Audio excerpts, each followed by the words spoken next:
Seja bem-vindo à Primeira Igreja Batista do Pará. Seu vídeo já vai começar. Mas antes, não esqueça de se inscrever, dar o like e ativar as notificações. Vontade de zerar os acontecimentos, ou mesmo um comportamento. Isso significa voltar no tempo e fazer diferente.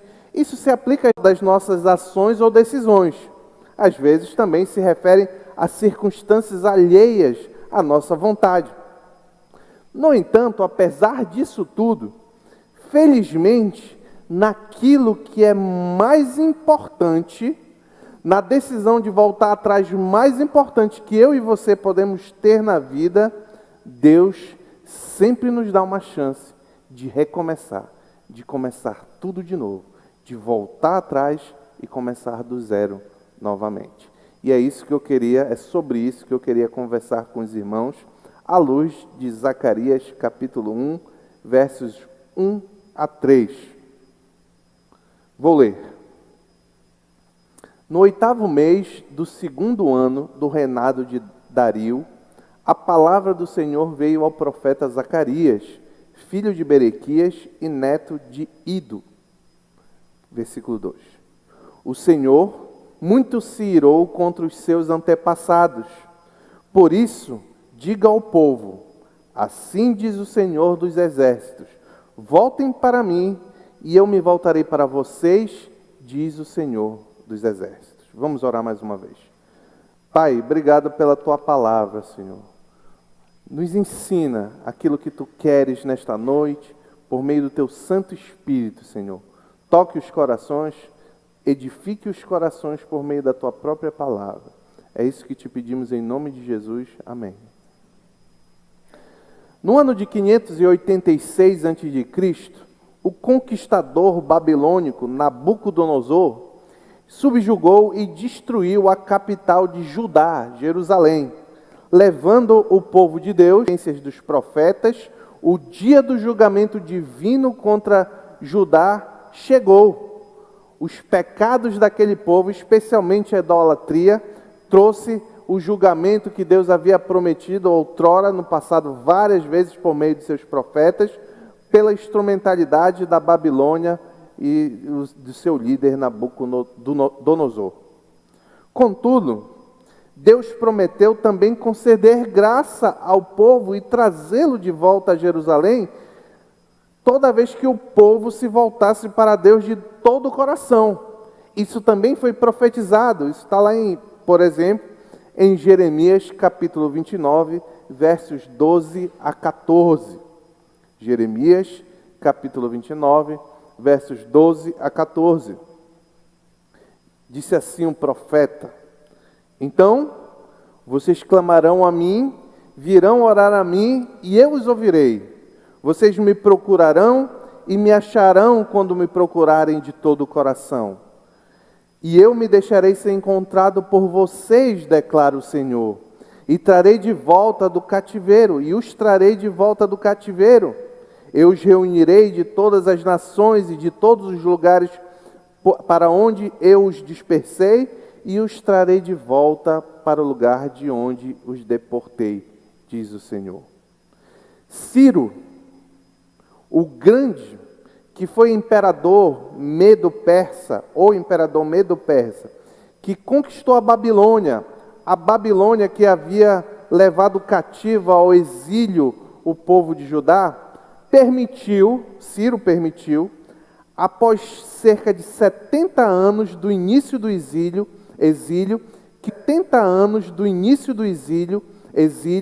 que os israelitas retornassem à terra. Os livros de Esdras e Neemias apresentam um registro histórico desse período, onde vemos que o primeiro grupo que retornou a Jerusalém depois do exílio foram 42.360 israelitas, e entre estes indivíduos estava o ainda bem jovem Zacarias. No grupo do primeiro povo que retornou do exílio para Jerusalém, desses 42 mil e poucas pessoas, estava ainda bem jovem o profeta Zacarias. 16 anos então se passaram depois do retorno de Zacarias. Os alicerces do templo foram reconstruídos, o que ocorreu em 536, até que então chegou a palavra do Senhor, foi revelada ao profeta Zacarias. É o que nós lemos no verso 1, no 8º mês do 2º ano do reinado de Dario, aproximadamente no ano de 520 a.C. A essa altura, passado 16 anos de que aquele povo chegou animado, retornando do exílio, Israel, Jerusalém, vivia uma situação completamente diferente do que eles imaginavam. O povo estava desanimado, pois a restauração de Jerusalém não avançava e o povo se afundava mais e mais, tanto espiritualmente como moralmente. E foi neste contexto que a palavra chegou ao profeta Zacarias. Deus veio a Zacarias e o orientou não na reconstrução do templo, mas na reconstrução da fé do povo, com o objetivo de encorajar a comunidade que saiu do exílio a permanecer fiel à aliança com Deus e aguardar o Messias prometido. Esse é o contextão geral do texto que nós vamos considerar nessa noite. O primeiro ponto que eu queria destacar, eu chamei de uma necessidade imperativa, ou seja, algo que é muito necessário. Zacarias 1, verso 2. Diz assim no verso 2: o Senhor muito se irou contra os seus antepassados. A primeira declaração de Zacarias ressalta um tema doutrinário importante de todo o livro do profeta Zacarias. E esse tema é o arrependimento. Neste verso que acabei de ler, fica claro a necessidade de arrependimento como consequência do fato que o Senhor se irou contra os antepassados de Zacarias. Por isso, Zacarias diz: o Senhor muito se irou contra os seus antepassados. O problema dos ancestrais, dos antepassados de Zacarias e do povo de Israel, é que eles duvidaram do juízo de Deus. Achavam que por serem o povo escolhido, nunca receberiam os castigos prometidos por Deus por meio de seus profetas. Pelo contrário, eles perseguiam muitas vezes os profetas que anunciavam esses castigos. A queda de Jerusalém e o cativeiro babilônico, nós sabemos disso, foram a resposta de Deus contra essa obstinação, essa teimosia do povo primeiro de Israel. Sabe que o reino se dividiu, primeiro o povo de Israel e depois, que era o reino do norte, e o povo de Judá, o reino do sul. O povo, mais especificamente aqui, o exílio babilônico se refere ao povo de Judá, o reino do sul. Agora, 16 anos depois da volta, a geração de Zacarias se perguntava: como podemos recomeçar? Uma vez que nosso relacionamento com Deus está manchado pelo pecado, as coisas parecem que não andam, o povo cai cada vez mais e mais em imoralidade e idolatria, como foi no passado. E agora, o que nós poderemos fazer?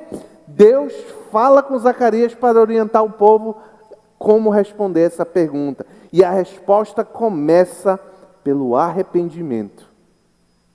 Por isso Zacarias conclama a sua própria geração a necessidade de se arrepender, recordando a recente história da nação, o que fica claro no verso 4. Avança um pouquinho para o verso 4.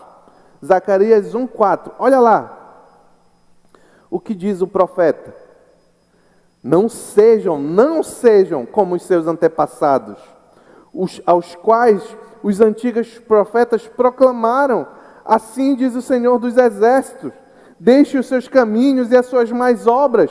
Os profetas disseram: se arrependam aos antepassados de Zacarias. Mas eles não ouviram, nem me deram atenção, declara o Senhor. Agora, Zacarias parece que estava experimentando esse mesmo problema no povo que voltou do exílio. Olha a pergunta que aparece no verso 5. Onde estão agora os seus antepassados, Zacarias? E os profetas, acaso vivem eles para sempre? A resposta a estas perguntas é óbvia, é não. Os antepassados, como já foi dito, foram levados à escravidão e exílio. E os profetas já não existiam, agora o profeta era Abacuque. Apesar dos profetas da antiguidade não estarem mais vivos, Deus levantou Abacuque, um novo profeta, para realizar a mesma tarefa que os anteriores realizavam, a mesma mensagem: se arrependam dos seus pecados e voltem para o Senhor. Zacarias era o profeta no meio desta geração, para proclamar a palavra de Deus e que o povo não voltasse a cair nos mesmos problemas. Resumão: o povo foi levado ao exílio pela imoralidade, pela idolatria, clamaram ao Senhor, voltaram para a terra e retornaram a praticar idolatria, imoralidade e etc. Deus levanta o seu profeta para dizer: Zacarias, clama para que o povo se arrependa. O antídoto, então, para que não caísse no mesmo mal, era o arrependimento. Note que desde o Antigo Testamento até Jesus Cristo e os apóstolos, o caminho para a conciliação com Deus envolve arrependimento. Vou repetir que isso aqui é muito importante. Desde o Antigo Testamento, passando por Jesus e os apóstolos até hoje, o caminho para a conciliação com Deus envolve arrependimento. Por isso é que o Senhor Jesus, quando começou a proclamar o Evangelho, mais de 500 anos depois do profeta Zacarias, disse a mesma coisa. Olha lá, Marcos capítulo 1, versículo 15. Evangelho de Marcos, capítulo 1, versículo 15. Diz assim a palavra do Senhor. Marcos capítulo 1, versículo 15. O tempo é chegado, diz o Senhor Jesus. O tempo é chegado, dizia ele. O reino de Deus está próximo. Aí qual é a lição? Arrependam-se e creiam nas boas novas. Aqui já algumas lições para mim e para você. O primeiro instrumento de recomeçar, de poder fazer tudo de novo, de ter reconciliação com o Senhor, de restaurar aquilo que está quebrado, um dos primeiros instrumentos deve ser o arrependimento. Sem arrependimento de pecados, não existe conversão. Sem arrependimento de pecados, não existe conversão. As boas novas do Evangelho de Cristo, de salvação, de liberdade contra o pecado, de glorificação nos últimos dias, da ida para o céu, da vida eterna, todas essas boas novas só fazem sentido diante da anterior má notícia do pecado. Então, para que eu me volte adequadamente ao Senhor e creia na obra de Cristo Jesus, é necessário que antes eu me arrependa dos pecados. Esse é o ensino da Escritura. Porque se eu não tenho pecado para me arrepender, o sangue de Jesus derramado na cruz do Calvário não tem sentido nenhum. E aqui, consequentemente, tem uma pergunta bem direta e clara quanto a isso. Você que está me ouvindo, tudo eu falo para mim, é uma forma só de comunicar, mas eu estou incluso. Você que está me ouvindo, tem algum pecado pela qual não está arrependido? Uma fofoca, às vezes a gente se engana nesses pecados, entre aspas, pecado não entre aspas, mas pecado que nós achamos pequenos, entre aspas. Uma fofoca que você fez, uma palavra torta que você deu para alguém, Os exemplos poderiam se multiplicar: um olhar malicioso para uma moça, carícias exageradas, ou mesmo prática de ato sexual antes do casamento. Alguma coisa que pode ser maior ou menor, que você sabe que cometeu, mas não se lembrou de se arrepender, porque foi muito pequeno, passageiro. Alguém que você xingou no trânsito vindo para cá, quando cortou o seu carro. Cuidado, não se engane, não tem como você experimentar o verdadeiro evangelho se você não viver uma vida de arrependimento contra o pecado. Ser cristão não significa não pecar. Todo mundo deve saber disso, porque eu imagino que grande maioria daqui é cristão, assim como eu, e grande maioria aqui peca, como eu. Então, o crente em nenhum lugar é dito que ele não peca, mas é dito na palavra do Senhor que o Espírito Santo convence o homem do pecado, da justiça e do juízo. Se eu estou convencido do meu pecado, então naturalmente, como crente, eu devo me arrepender dos meus pecados. É possível, inclusive, cometer um pecado que você considera muito grave e não se arrepender, e se arrepender. Mas isso pode ser menos perigoso do que a prática de pecados que você não considera tão grave, às vezes reincidentes, e não se arrepende. A prova disso é Davi. Davi foi um homem que praticou coisas absurdas.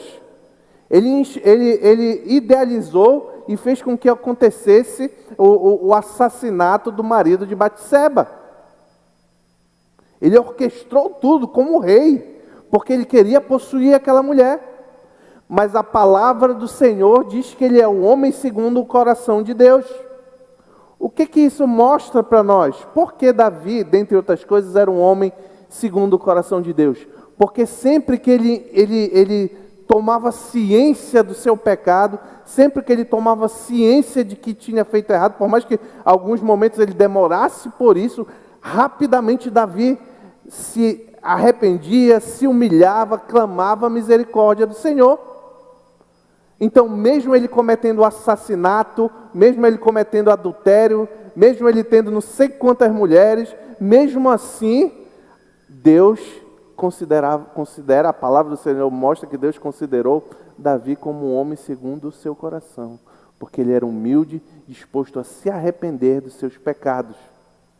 Então, não é o mais importante é nós nos arrependermos de todos os pecados, mas não pense que o arrependimento por pequenos pecados, ou pecadinhos, entre aspas, não deve também ocorrer, muito pelo contrário.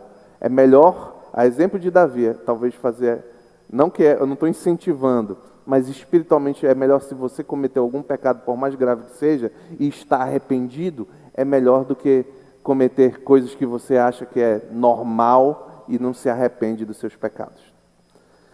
Segundo ponto. O primeiro foi uma necessidade imperativa. O segundo é um caminho imperativo, um caminho obrigatório. Está lá no início do verso 3.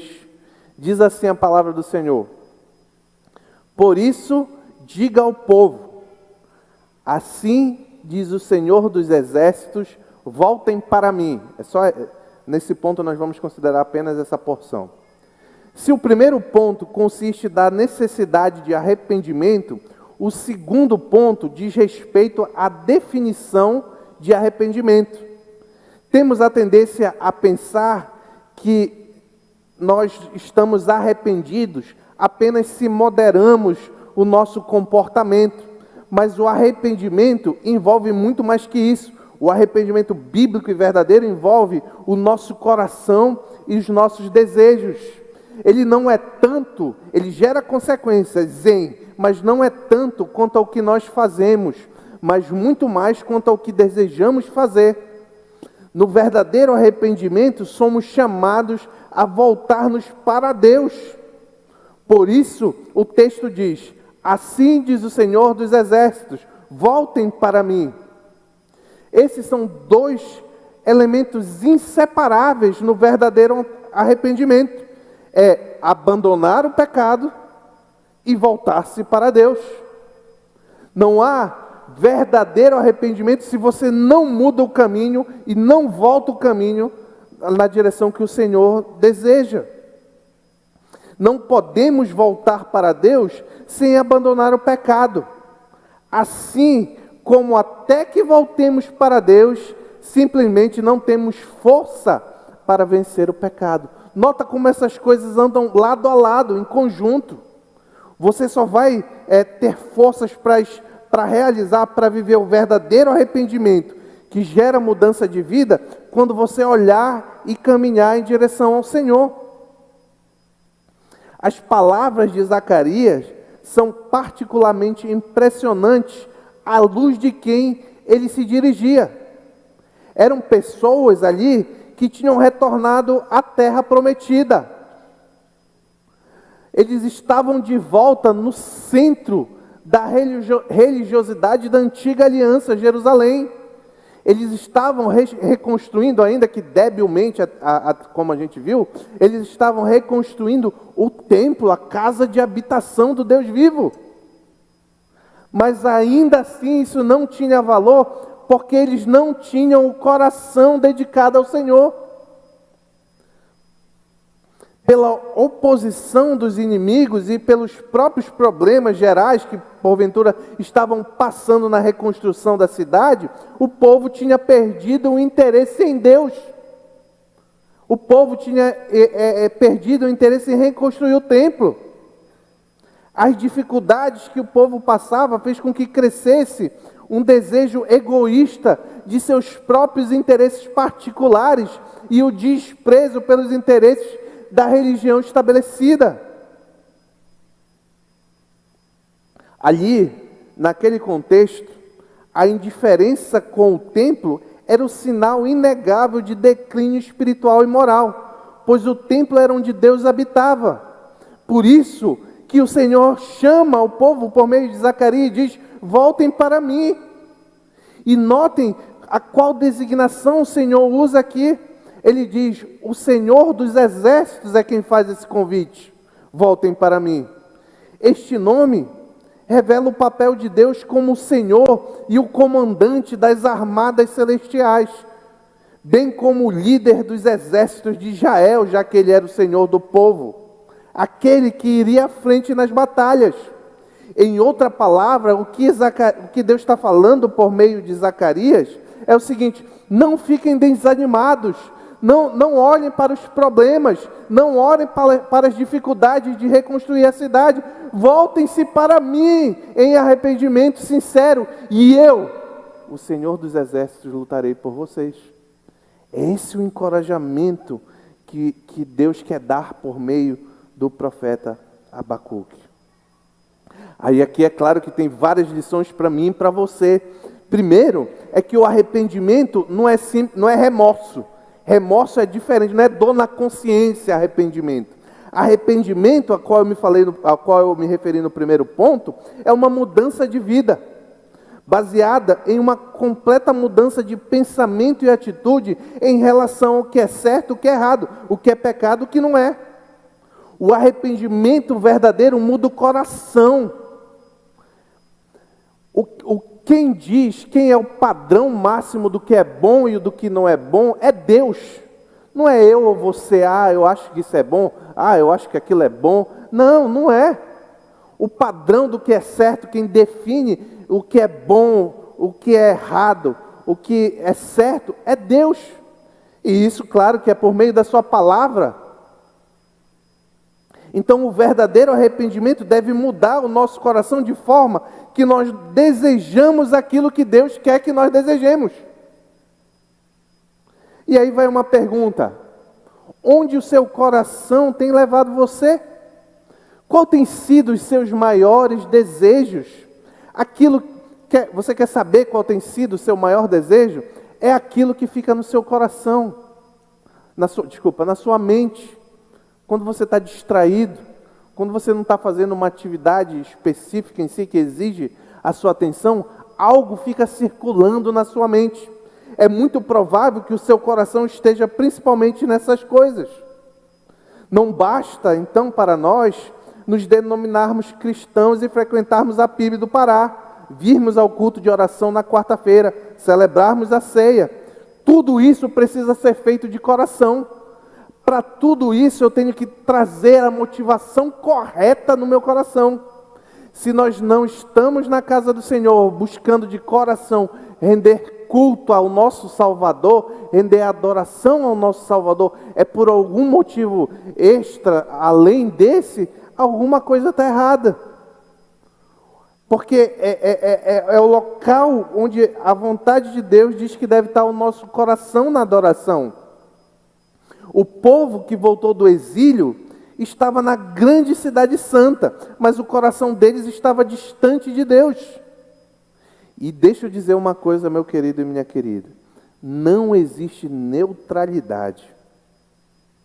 Existe apenas dois lados a se seguir. Ou o seu coração, lutando, não é fácil não. Não é fácil, mas é lutando. Ou o seu coração está do lado do Senhor dos Exércitos, ou o seu coração está no outro lado da batalha. Não existe uma terceira opção. Não existe uma área de paz nessa batalha. É por isso que o primeiro mandamento, como Jesus ensina, é ama o Senhor teu Deus com todo o teu coração. É um alvo dificílimo. Eu não sei se alguém alcançou, mas isso não impede. Jesus alcançou, claro. Mas isso não impede que nós não empreendamos busca nesse alvo, nesse objetivo, colocar cada vez mais Deus no nosso coração. E isso se expressa na medida que eu me viro para a vontade do Senhor e que a minha vontade passa a ser secundária e a dele primária na minha vida. Aí vem o terceiro ponto, em que eu destaquei o resultado desse arrependimento. Esse arrependimento sincero que eu abandono o pecado e me volto para Deus. Qual é o resultado? Está lá no final do verso 3. E eu me voltarei para vocês. Neste último ponto, vemos uma consequência do verdadeiro arrependimento. Deus graciosamente acolhe todos os que se voltam a Ele. Quão abençoadoras essas palavras devem ter soado para os filhos daquela geração idólatra que havia ido para o exílio babilônico e que agora estava de volta. Eles foram repudiados, mas ainda havia esperança para eles. Se eles voltassem para o Senhor, o próprio Senhor se voltaria para eles. Talvez o coração daqueles homens exclamava, depois de décadas, que não tinha condições, que será que o Senhor ainda tem esperança para que nós vivamos em paz com Deus? Ainda tem esperança para o povo de Judá? Eles muito provavelmente estavam desanimados por tudo que acontecia, e o profeta Abacuque diz: o Senhor pode voltar, Zacarias, o Senhor pode voltar para vocês. Aqui está o maior incentivo ao arrependimento. Não importa o quão graves sejam os nossos pecados, Deus está sempre pronto para receber aqueles que vêm a Ele com arrependimento sincero e fé verdadeira. Esse é o evangelho que Zacarias ensinou, a boa nova de grande alegria, que Deus receberá alegremente aqueles que se voltem para Ele. E este é o mesmo evangelho do Senhor Jesus Cristo. Todo aquele que se arrepender dos seus pecados e crer verdadeiramente em Cristo Jesus, se voltando para Deus, e a esses o Senhor voltará. Isso é um ensino do evangelho. Foi o que Jesus ensinou quando disse a parábola do filho pródigo. Vocês conhecem muito bem, eu vou ler parte dela. Havia um homem que tinha 2 filhos, um filho queria, vou resumir aqui, talvez porventura alguém não conheça a história. Ele tinha 2 filhos, é a parábola, e um dos filhos era um homem de posses, um dos filhos pediu a antecipação da herança, porque ele queria viver livre, a liberdade dele, ele queria ir para o mundo, gastar o dinheiro, se aproveitar da vida, queria gozar da vida. E aí o pai tristemente concedeu a ele o valor da antecipação da herança dele. Ele foi para o mundo, gastou tudo, talvez com mulher, bebida, sabe lá com o quê, gastou tudo, todo o dinheiro, e aí começou a passar necessidade. E ele passou tanta necessidade, foi se afundando cada vez mais na lama, se afundando. Aí foi procurar um lugar para trabalhar, foi trabalhar com porcos. E é significativo a parábola se referir a porcos, porque para o povo de Israel, o povo de Judá, o porco era um animal impuro. Então aquele homem estava no pior dos trabalhos que existia. E aí, lá, ele passando fome e necessidade, começou a sentir vontade de comer a comida dos porcos. Então ele parou um pouco, refletiu e disse assim: poxa, eu estou com fome, tanta fome que eu quero até comer a comida dos porcos. Na casa do meu pai, os servos do meu pai são bem tratados, recebem direitinho, têm alimentos e tudo mais. Então, pode ser que meu pai me receba, não como filho, porque eu aprontei tudo isso, peguei o dinheiro, gastei, me prostituí, etc. Eu fiz tudo isso, ele não vai me receber como filho, mas como Senhor, ele pode me receber.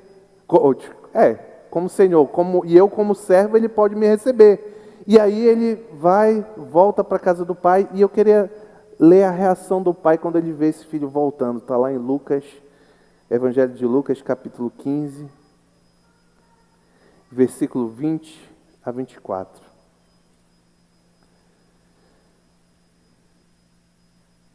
Diz assim a palavra do Senhor, o final da parábola. A seguir, quando o jovem veio em direção ao pai, a seguir levantou-se e foi para o seu pai. Estando ainda longe, seu pai ouviu e, cheio de compaixão, correu para o seu filho e abraçou e beijou. O filho lhe disse: pai, pequei contra o céu e contra ti, não sou mais digno de ser chamado teu filho. Mas o pai disse aos seus servos: depressa, tragam a melhor roupa e vistam nele, coloquem um anel em seu dedo e calçados em seus pés. Tragam um novilho gordo e matem-no. Vamos fazer uma festa e alegrar-nos. Pois este meu filho estava morto e voltou à vida. Estava perdido e foi achado. E começaram a festejar o regresso. Meus irmãos, essa parábola, esse pai ilustra o nosso Deus. Esse pai dessa parábola é o nosso Deus. Por que alguém haveria de rejeitar o seu bondoso amor?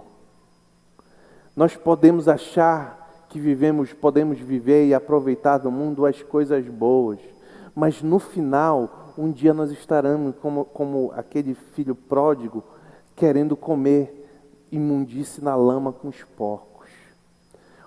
Deus nos chamou por meio do profeta Zacarias, nos chama por meio de Cristo Jesus, por meio da sua palavra, a nós deixarmos essa situação de lama, de porcos, de imundície, nos arrependendo dos nossos pecados e voltando para Ele. E quando nós fazemos isso, Ele é um Pai esperando de braços abertos. Sabemos que na época de Zacarias, o sangue de cordeiro era derramado no templo que eles estavam reconstruindo ali. Mas isso era apenas um tipo que apontava para Jesus Cristo, que é o verdadeiro Cordeiro de Deus. E foi pelo sangue de Cristo derramado, que nós temos remissão de pecado. É pelo sangue de Jesus Cristo derramado que o Pai nos aceita, nós fomos limpos e purificados por Cristo Jesus. Portanto, quando nos arrependemos, precisamos vir por meio da fé em Cristo e em sua obra, voltar para Deus. E quando nós fazemos isso, Deus transforma, muda de ira santa contra os nossos pecados para aceitação amorosa e misericordiosa. Esse é o ensino da palavra. Deus, se você um dia se voltou a Ele, como eu me voltei, eu creio que muitos aqui se voltaram a Ele, um dia nós fomos como um filho pródigo. Eu lembro muito bem a lama dos porcos em que eu andava. Eu imagino que você deve lembrar também. Mas quando nós professamos a fé no Senhor Jesus Cristo, voltamos os nossos olhos para Ele, nos arrependemos do passado e vamos em direção a Deus, aí o Pai sempre está de braços abertos. Você pode zerar, meu irmão, minha irmã, você pode zerar. Se você tem andado em um pecado que está te incomodando, ou talvez uma prática que você nem dava tanta bola, como uma pequena fofoquinha, uma pequena murmuração, é possível você se arrepender. E você se arrependendo desse pecado, voltando para o Senhor, lutando contra Ele, o Pai está sempre de braços abertos para nos receber de volta. Nosso trabalho aqui nessa igreja é para apresentar este Jesus, esse Deus, que sempre está de braços abertos para todos que o buscam com verdadeira fé e arrependimento. Então, diante da verdadeira fé e arrependimento, Ele vem até nós, seu Santo Espírito habita no meio do crente, o sangue de Jesus purifica o crente de todo pecado. Nós não podemos, apesar disso, voltar no tempo, mas Deus pode sempre nos perdoar pelo que fizemos no passado, presente e o que ainda faremos no futuro, em Cristo Jesus. Amém.